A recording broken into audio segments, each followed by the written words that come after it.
Assalamualaikum warahmatullahi wabarakatuh. Waalaikumsalam warahmatullahi wabarakatuh. Ridha'illahu syafaati Rasulillah sallallahu alaihi wasallam wa ila hadrati muallif hadzal kitab nafa'anallahu bi ulumihi fid dharain. Amin. Al-Fatihah. A'udzu billahi minasy syaithanir rajim. Bismillahirrahmanirrahim. Alhamdulillahi rabbil alamin. Ar-Rahmanir Rahim. Maliki yaumiddin. Iyyaka na'budu wa iyyaka nasta'in. Ihdinas siratal mustaqim. Siratal ladzina an'amta 'alaihim ghairil maghdubi 'alaihim waladdallin. Rabbighfirli wa liwalidayya amin. Monggo kita ndonga rumiyin sareng-sareng. Bismillahirrahmanirrahim. Raditu billahi rabba wa bil islami dina wa bil qur'ani imama wa bi muhammadin nabiyya wa rasula. Rabbi zidni ilma warzuqni fahma. Allahumma faqihni fid din wa 'allimni bit ta'wil. Allahumma faqihni fid din wa 'allimni bit ta'wil. Allahumma faqihni fid din wa 'allimni bit ta'wil. Sallallahu ala sayyidina Muhammad.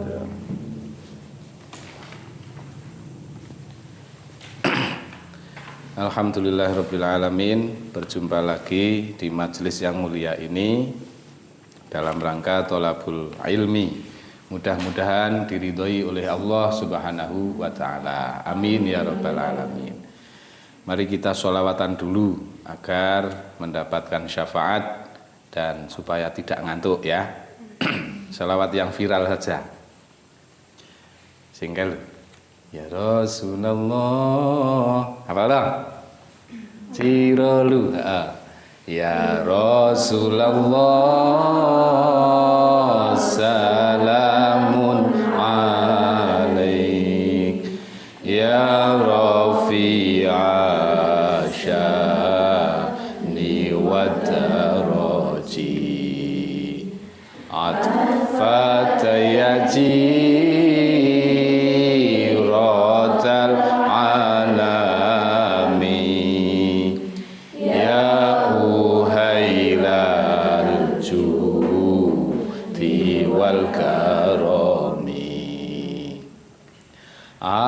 alamate anak soleh iku papat badane mukmin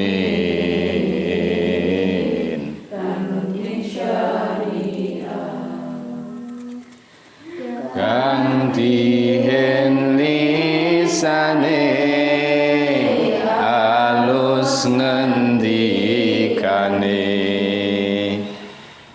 kapindo mulyaake ing wong tuwane kaping telu asih ing bocah cimpling-cimpling sedulur gawe becik meneh kaping telu asih cilik-cilik uga marang sedulur gawe becik.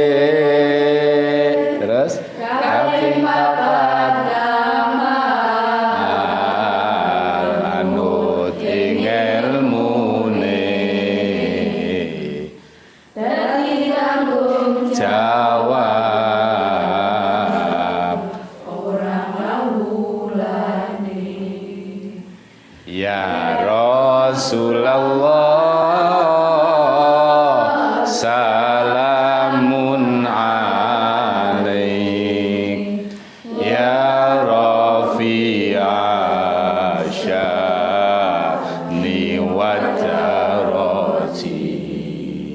masuk.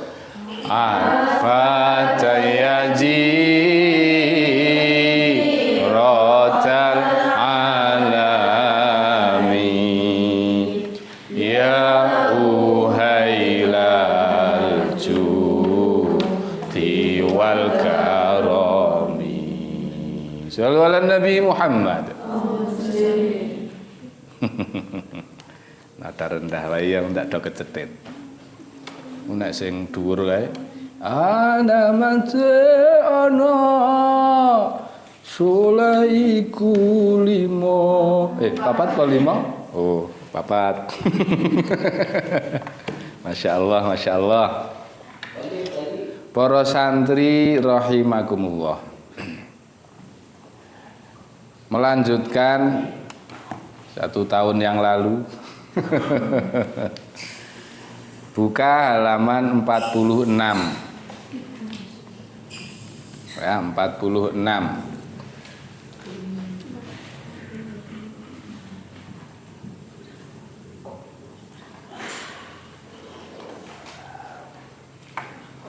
Kita lanjutkan, masih memang isinya ini kitab wasiat-wasiat kepada para wanita calon istri yang sholihah. Nggih. Rasulullah Shallallahu Alaihi Wasallam bersabda, riwayat dari Imam At-Tabrani dan Ibnu Khuzaimah serta Ibnu Hibban. Salah satu la yaqbalullahu lahum sholatan. Ana telung golongan, ya, telung golongan sing Gusti Allah niku ora bakal nampa salate. Wala tus'atu lan ora diunggahake lahum kedue wong telung golongan niku apa hasanatun perkara-perkara utawa ngamal-ngamal bagus. Jadi 3 golongan ini sholatnya tidak akan diterima, juga amal-amalnya itu tidak akan dianggap sebagai amal bagus. Siapa mereka? Pertama, al-abdul abiku, kawula budak kang minggat hatta yarji'a sahingga bali ila mawalihi maring bendarane utawa tuane. Fayadhu yadahu fi aidihim, dan berjanji tidak akan mengulangi kembali. Itu kawula utawa budak utawa pembantu yang melarikan diri dari tuannya.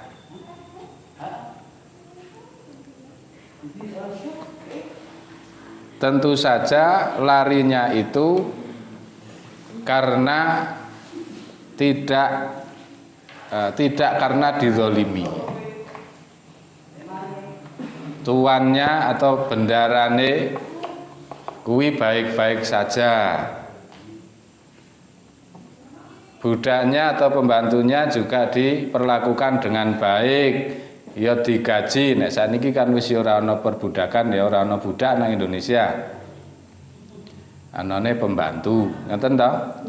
Pembantune wis digenahi, wis ya mangsane gajian digaji. Mangsane bodo ya dikai THR. THR-e ya werna-werna. Ana kudung, ana jarit, ana sarung, pakaian luar dalam dikai, roti, ana sirup, etc. Wukeh banget, tetapi wis oleh kebaikan seperti itu malah minggat. Nah, ini ternyata efeknya pembantu tersebut tidak akan diterima sholatnya.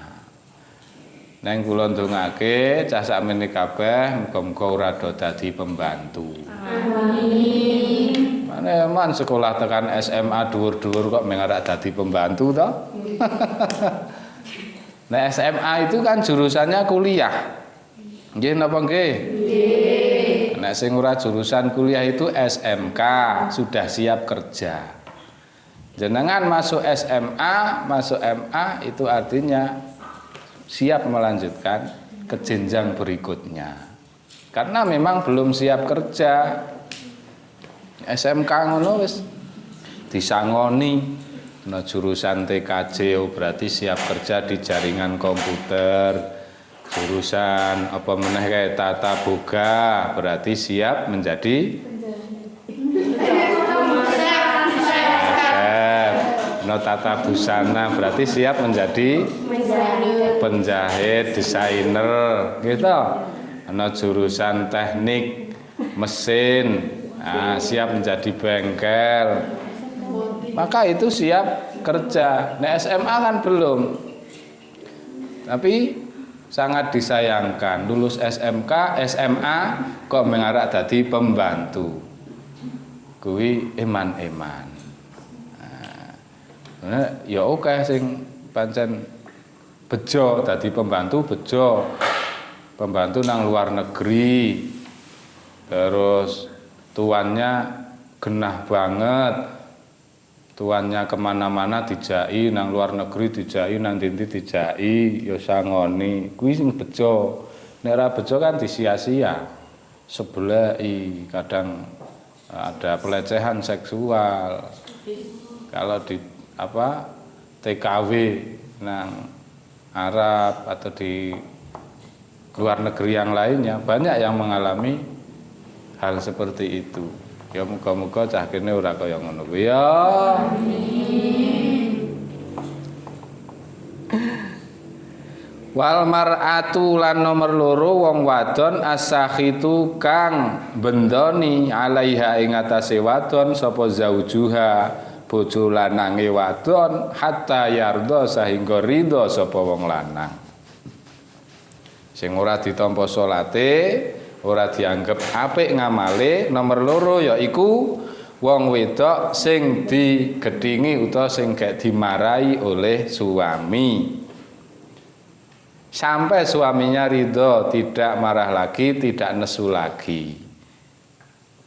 Nah, terus bagaimana kalau ada seorang istri kok sengit, gak juteki ya, juteki sama suami. Ya nyontoh garwanipun Ali bin Abi Thalib sapa? Fatimah Az-Zahra. Seperti hadis kemarin itu. Beliau itu ngerayu-ngerayu nganti ngambungi ping pira kae? 72 gitu. Itu artinya saking pengine oleh ridho suami. Ya cara diterapke zaman saiki ya ora ngambungi ping 72 malah sumpek ta bojone. Ya gaweke kesukaane. Kesukaane apa? Jangan jengkol, jangan ki sing inu, iso jangan tukake misalnya.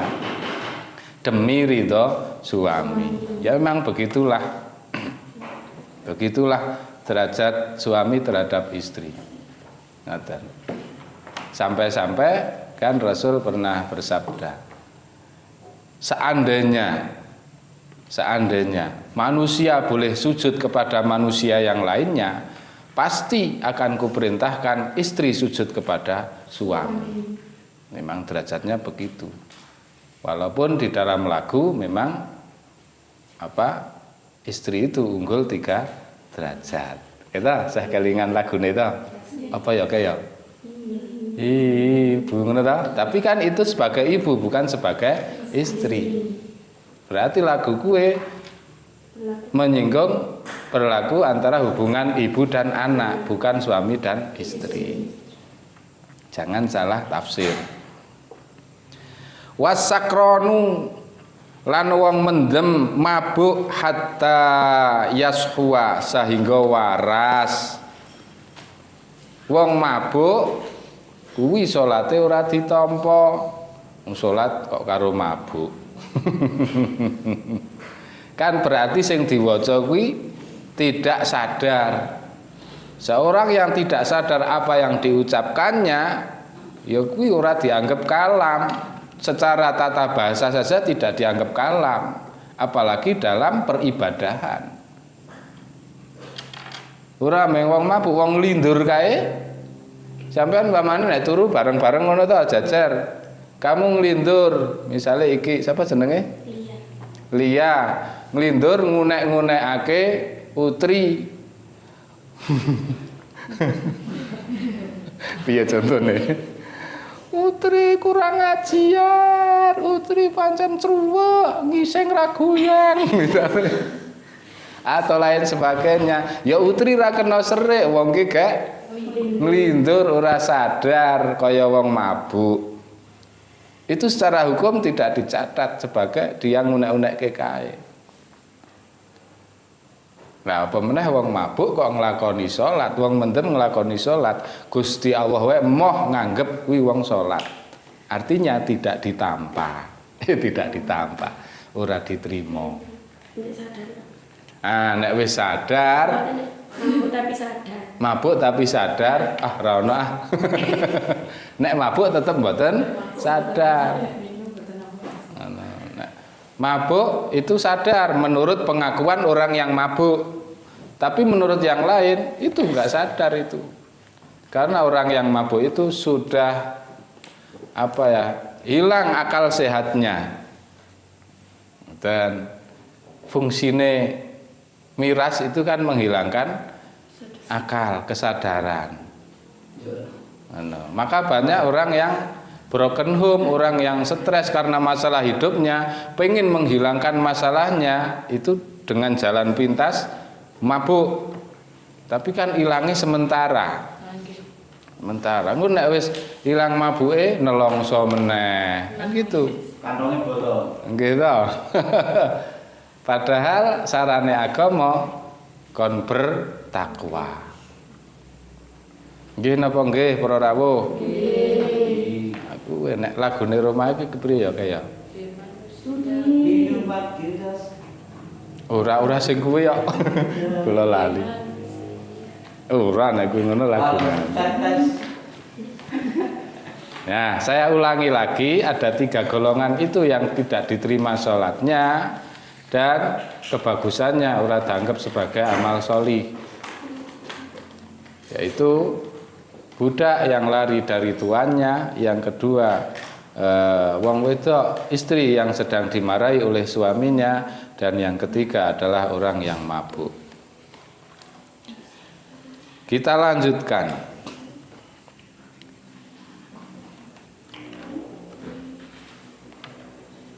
An Abi Hurairah radhiyallahu anna Rasulullah sallallahu alaihi wasallam. Rasul bersabda melalui riwayat dari Abu Hurairah, la yahillu limra'atin, tidak halal bagi perempuan, antasuma wa zaujuha syahidun, perempuan itu puasa sedangkan suaminya itu ada di rumah, illa biizni, kecuali atas izin suaminya. Wala ta'dzana, sedangkan suaminya itu ya tidak mengizinkan. Yang dimaksud di sini adalah puasa sunat, bukan puasa Ramadan. Misalnya Senin Kemis trunyukan sampean suara wis dadi bojo, kok teko-teko poso Senin atau poso Kemis tanpa izin suaminya, itu ternyata puasanya tidak halal. Jadi bengi sebelum sahur itu minta izin dulu pada suaminya secara baik-baik. Mas nginjing kula ajeng poso, pripun ngijini mboten? Bojone kok rada merengut, walaupun tidak berkata-kata tapi kok rupane ora patek ngijini, ya seorang istri harus tanggap. Tanggape piye? Ya njur sida le poso. Nek wis muni ya poso apik-apik ya ora apa-apa. Iku puasa sunat. Nek wajib pancen kudu poso, puasa Ramadan. Apa meneh nganten anyar, sing lanang gek nafsu-nafsune. Kuwi ya malah kudune rasah poso sunat. Angko nek sak wayah-wayah pas awan-awan misalnya saya tinggal nang maratuwane gak do lunga kan omah sepi. Kesempatan bermain. Malah bojone poso kan ya ngudung. Batalke.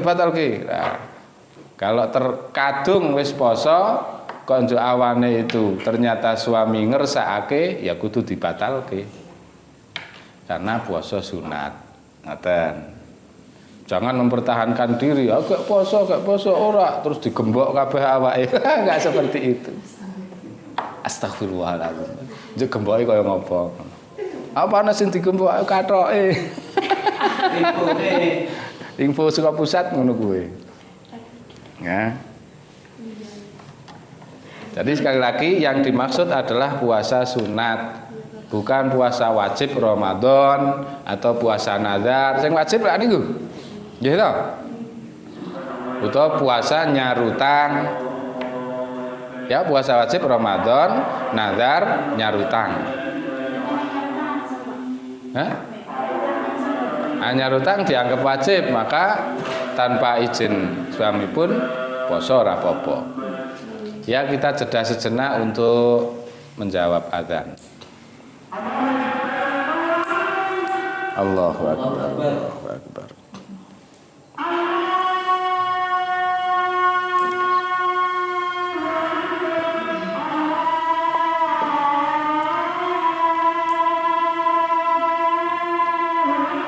Allahu akbar. Allahu akbar.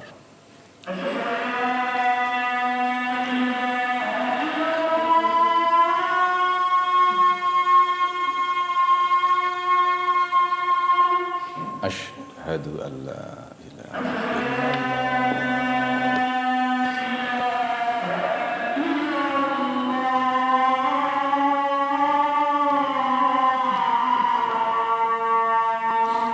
Asyhadu an la ilaha illallah.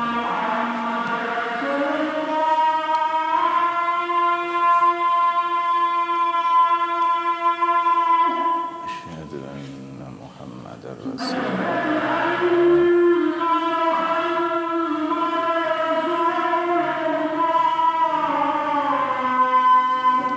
Asyhadu anna Muhammadar Rasulullah.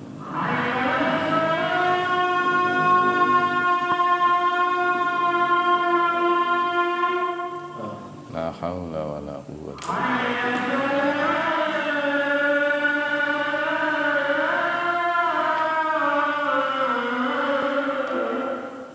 La haula wala quwwata illa billah.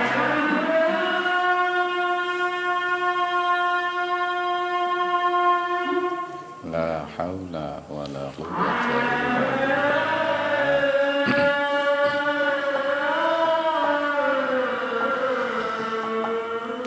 La haula wala quwwata illa billah.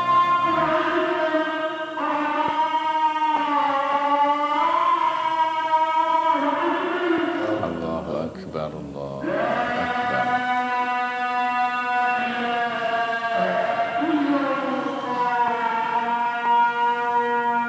La ilaha illallah Muhammadur Rasulullah sallallahu alaihi wasallam. Monggo ndoro donga sareng-sareng. Allahumma sholli ala sayyidina Muhammad wa ala ali sayyidina Muhammad.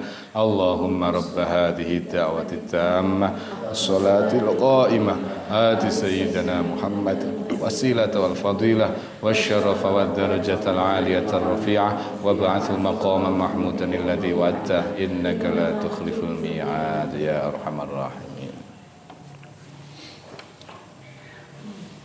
Dadi jawab azan niku sing bener menirukan lafal azan itu. Nah, misalnya seko Allahu Akbar, padha Allahu Akbar. Terus asyhadu alla ilaha illallah, sampean jawab asyhadu alla ilaha illallah. Tekan wa asyhadu anna Muhammadar Rasulullah. Lah lebar niku terus antara asyhadu anna karo hayya 'ala shalah antara niku jenengan maos raditu billahi robba wa bil islami dina wa bi Muhammadin nabiyyan wa rasulah. Ngono kuwi. Terus hayalah sholah, la haula wala quwata billah sampai selesai. Nah, wis selesai sebelum Allahumma rabbah hadhihi da'wati tammah itu sholawat. Allahumma sholli ala sayyidina Muhammad. Ngoten. Miderek hadis sahih begitu. Kita lajengaken wa qala Rasulullah sallallahu alaihi wasallam. Jeung Nabi ngendika la tusafiru mra'atin masirata yaumaini laisa ma'aha zaujuha aw dzu mahram. La tusafiru ora kena lelungan sapa imra'atun bojo wadon masirata yaumaini ing lakon rong dina laisa ma'aha kang ora ana sertane wadon sapa zaujuha bojone wadon audzu mahramin utawa kang duweni mahram. Ini batasan bagi seorang perempuan untuk mengadakan perjalanan yang lebih dari sehari. Misalnya perjalanan ziarah ke luar Jawa atau luar kota, itu maka tidak diperkenankan tanpa disertai mahram atau tanpa disertai teman-teman yang rame-rame. Misalnya Nita kok kekendelen, Nita siapa ke? Nindi kekendelen ziarah tekan Malang Jawa Timur dhewean teko rono ngepit niku mboten pareng. Kudu disertai mahramnya, suami kalau sudah punya suami atau teman-teman perempuannya misalnya sak pondok bareng itu sudah halal. Utawa bapakne utawa kakangne kan gitu. Jadi ora pareng kekendelen. Kan ana wong wedok sing bois niku saking kendele ngluwihi wong lanang. Itu keluar dari fitrah namanya. Kendel bagus dalam hal yang sesuai fitrahnya. Ya, sesuai fitrahnya. Mengapa kok tidak diperbolehkan seperti itu? Ya karena yang namanya perempuan itu bukan menganggap lemah ya, tetapi memang secara fisik lebih lemah dari laki-laki. Coba lihat di berita-berita elektronik maupun cetak, banyak sekali kasus pelecehan seksual terhadap perempuan. Tadi sekitar jam 2-an saya juga nonton berita GTV apa itu sing nggawe berita satu tema. Tadi ada tema berbagai macam kejahatan yang terjadi di angkot. Itu banyak pelecehan seksual terhadap wanita bahkan di angkot loh, yang dilakukan oleh sopir dan darkenletnya. Ternyata yang dilecehkan cah-cah sekolah sing ngangkot dhewean. Cah SMP dulu diperkosa nang kuwi angkot kuwi ngejak. Nang bis ya ana. Itu Indonesia. Nang luar negeri, India, Thailand itu kasusnya lebih banyak lagi. Bahkan negara adidaya di Amerika juga tidak luput dari hal tersebut. Dari sekian banyak kejahatan-kejahatan itu, yang termasuk banyak kasusnya adalah wanita yang menjadi objek kejahatan itu. Nah, ora kemudu wanitane buka-buka aurat, bahkan yang jadi korban itu wong sing kudungan ya iso. Karena dalam kondisi dalam kesendirian. Memang awalnya tidak ada niat, tapi begitu ada kesempatan, setan bekerja dengan keras. Ayo mumpung ono kesempatan, kan gitu. Nah, kasus angkot sing aku mau nonton kuwi, ya ngono kuwi penumpange mung siji, ana sopir, ana kenek. Ya, Wis umpamane wung saka dhuwur kono liwat kudune medun solihin. Wah pas arek medun solihin lawange ditutup rapet bablas terus. Mandek Pak kiri ora gelem ngiri. Akhire kowe wong wedoke nekat teko menculat saka jendela. Berani dia, bagus langkahnya. Walaupun ya luka-luka biblak, tapi tak acungi jempol. Saumpama ora wani ngono kuwi tetap sudah menjadi korban kejahatan. Nah, maka Rasulullah melalui hadis sahihnya ini ya, ada di Sahih Bukhari, sangat melindungi harkat, derajat dan martabat wanita sampai segitunya. Ndak iso aja ngasih wong wedok lunga dhewean. Misalnya jenengan pas ziarah atau pas piknik, itu jangan sampai misah dari grup, dari kelompoknya. Itu akan sangat berbahaya. Pemenang nanggon tempat asing, ngerti weruh sampean kok rada lingak-linguk, wah langsung dimek, dihipnotis, det kena. Atau di ilmu gendam, sekarang ada ilmu gendam ya. Ilmu gendam iki sampean teko dimek ngene iki didut. Wis manut karo wong sing ngemek kuwi. Cara sampean sugih itu dimek ngene iki yo endi dompete. Njaluk apa-apa dituruti, utawa dijanang sepi ya tetep gelem. Ilmu itu yo bener kabeh kuwi ngelmune sumbere saka Gusti Allah, tapi ketika disalahgunakan dadine kaya ngono kuwi. Banyak yang sudah menjadi korban. Dan rata-rata korban ilmu gendam, hipnotis itu satu karena ada kesempatan objeknya atau korbannya itu dalam kesendirian. Hati-hati ya, sunek pas rono-rono gue. Masya Allah. Dan yang lebih penting lagi untuk menghindari itu, jangan sampai lalai. Selalulah zikrullah, walaupun tidak pakai mulut tapi hatinya zikrullah. Maka ilmu gendam, ilmu hipnotis itu tidak akan mempan. Nah, hanya menikmati objek wisata yang bagus-bagus tanpa dibarengi zikrullah sehingga lalai, wah itu gampang sekali. Bagaimana dengan haji? Bagaimana dengan haji? Misalnya haji kok kuwate mengke wong siji tok danane, sing lanange wis tahun wingi yo saiki sing wedok ya ora masalah wong rame-rame.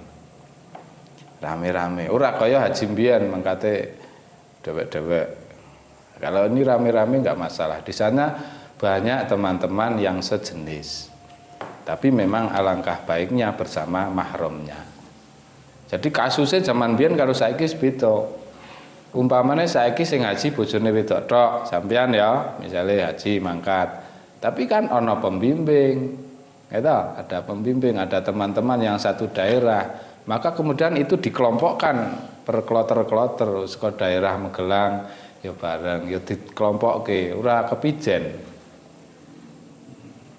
Kemarin banyak yang mengundurkan diri karena misalnya haji saka Magelang kok dikelompokke karo wong daerah-daerah adoh kono, wah mengundurkan diri wae. Karena biasanya sak kelompok itu ya sak daerah.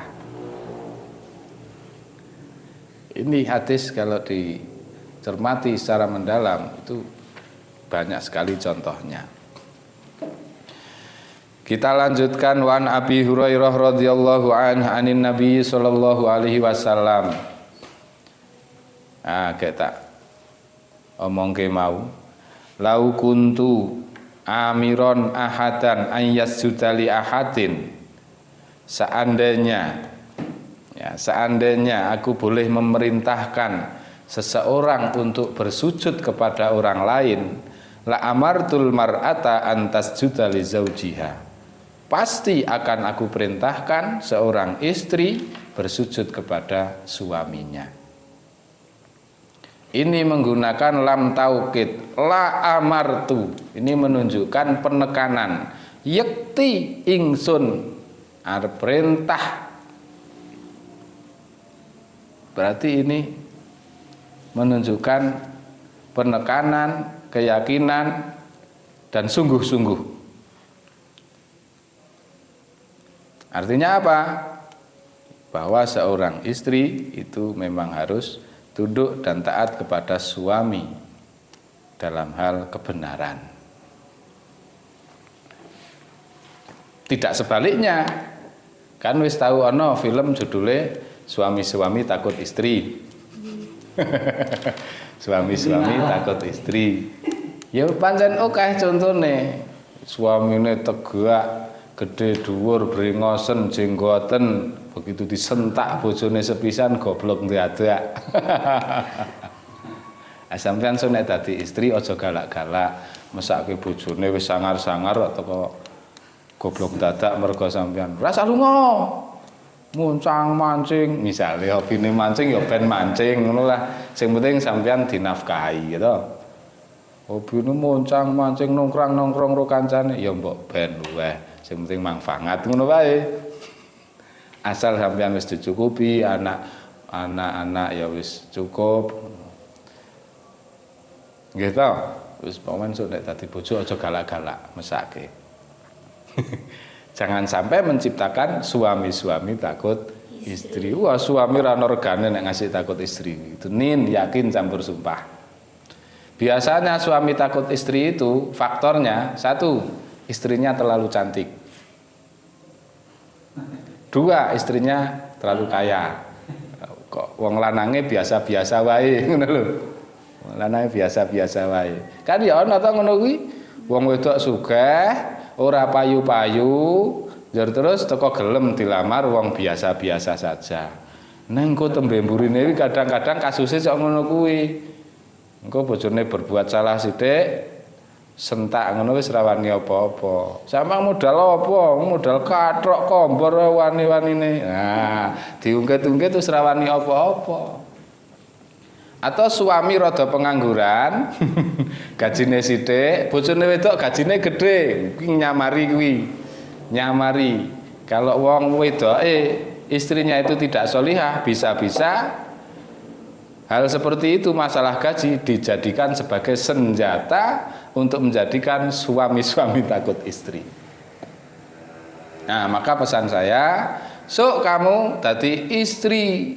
Misalnya istri kaya raya bagaimanapun, misalnya tadi wanita karir, sugih, mapan, suamimu kondisinya seperti apapun tetap harus dihormati. Ora kena disentak-sentak, diwiyah-wiyah.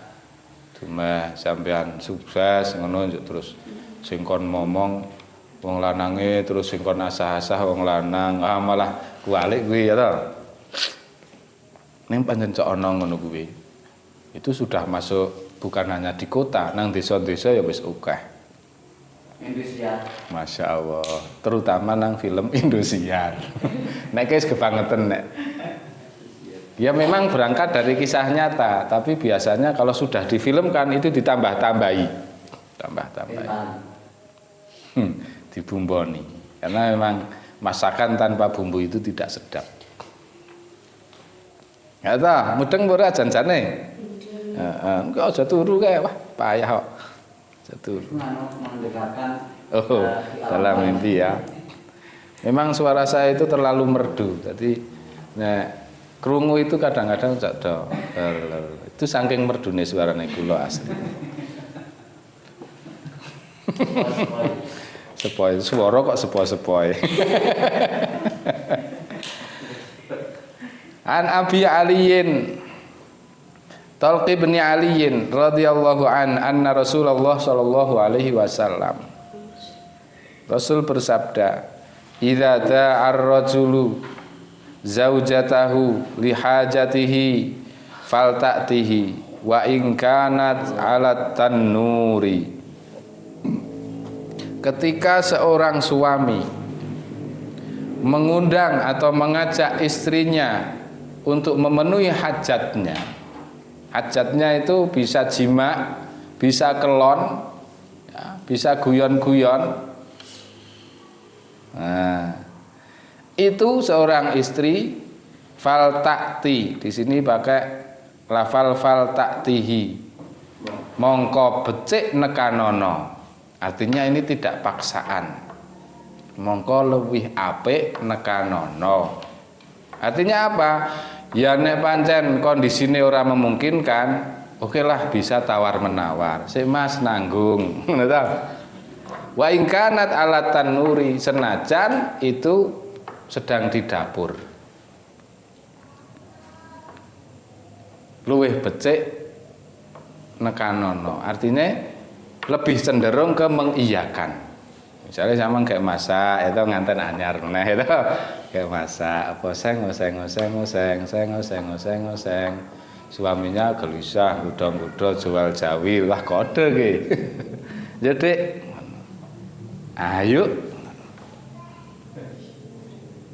walaupun sedang di dapur pateni sik kompore ndak kobongan ya ndak kobongan Ndak kosong. rahasianya apa? Karena kalau sampai seorang istri nolak itu akan sangat gawat. Nanti sang suami bisa mencari kepuasan di luar rumah, bisa selingkuh, bisa cari simpanan, atau hal-hal yang lainnya yang tidak diperbolehkan oleh agama. Paham toh?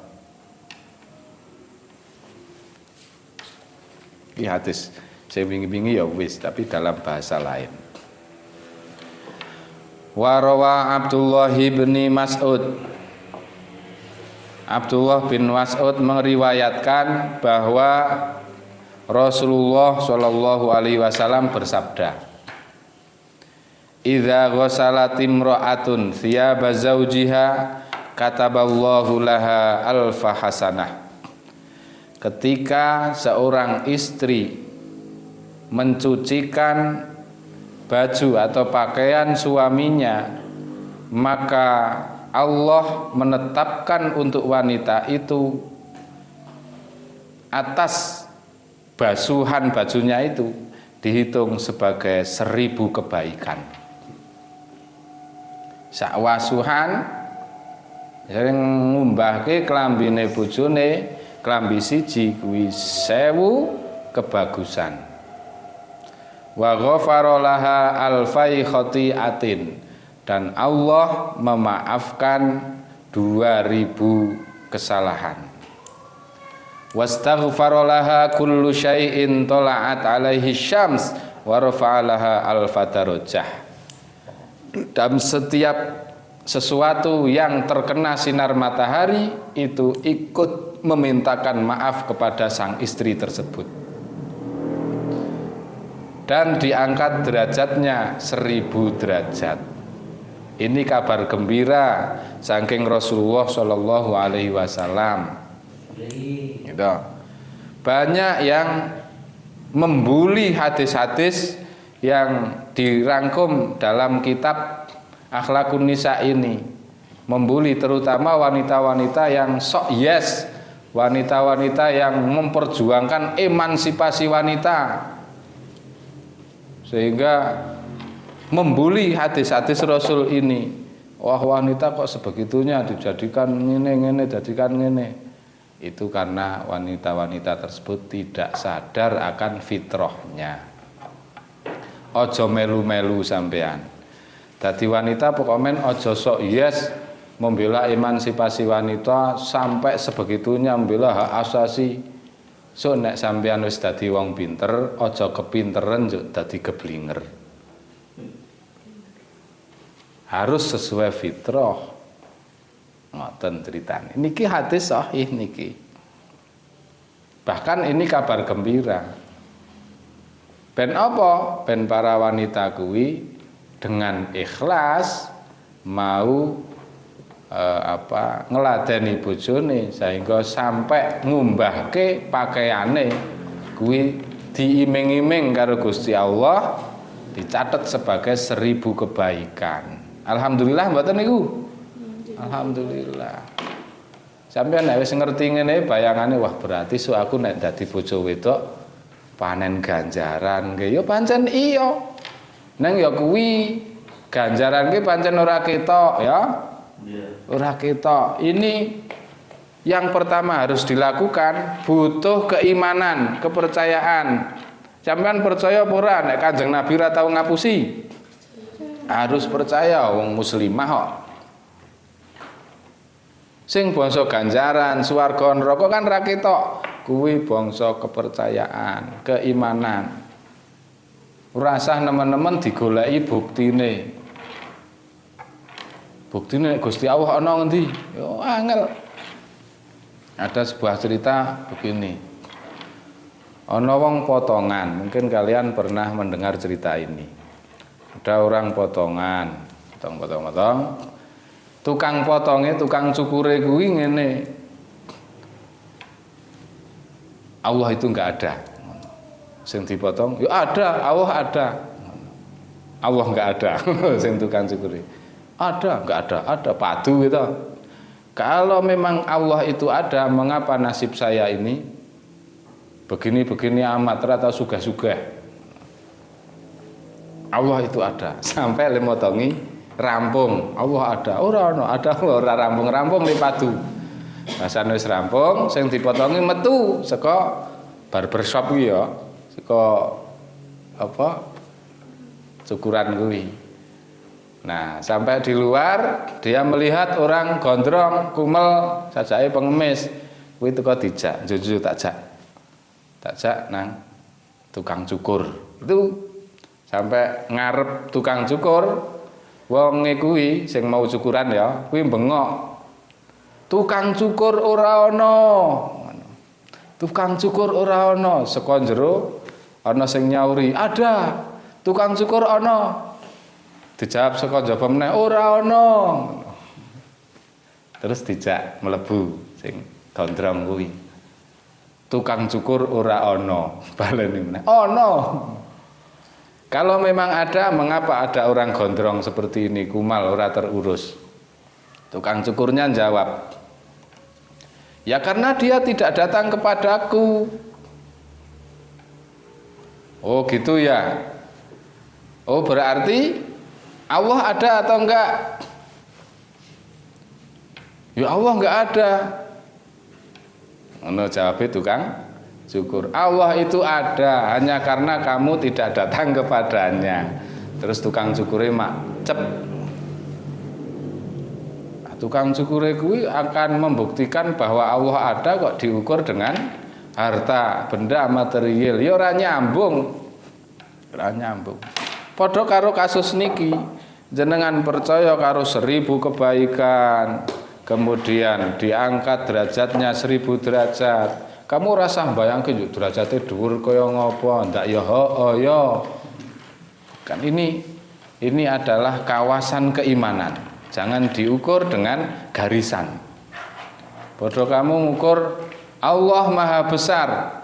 Jangan kamu tanyakan sebesar apa ya. Enggak bisa. Terus Gusti Allah diukur pirang senti gedene. Enggak bisa. Khalik tidak bisa diukur dengan makhluk. Ora iso nggo garisan. Paham?